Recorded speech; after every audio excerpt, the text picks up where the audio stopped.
Happy Sunday mga ka-steel bumpers. As you can see, nag-install po tayo ng steel bumper. Okay, Predator steel bumper para po sa Montero 2017. Ayan, napaka-solid, napaka-angas guys. Okay, ano po yung specs ng steel bumper natin? Ayan, front end rail po yan.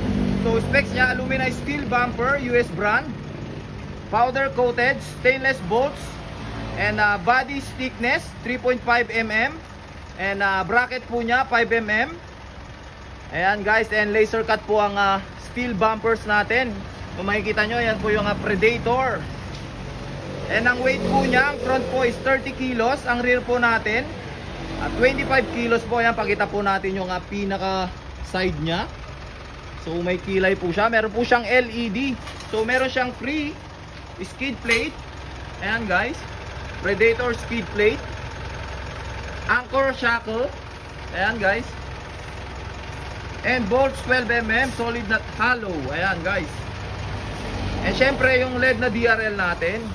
Ayan guys. Okay, so pakita naman po natin yung pinaka likod nya.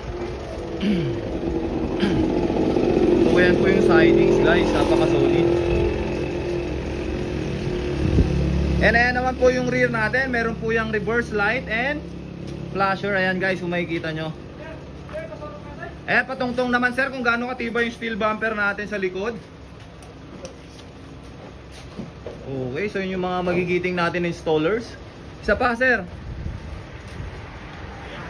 Ayan, napaka solid, bracketing pa lang. Ayan guys.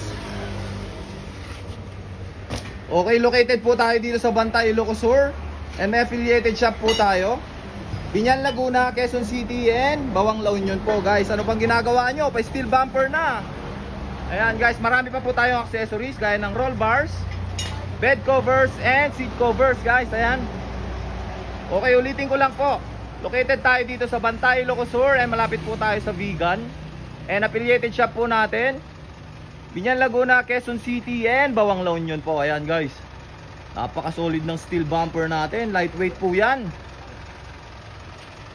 Ayan guys, 30 kilos, napakagaan. So wala na po tayong i-adjust sa mga shocks.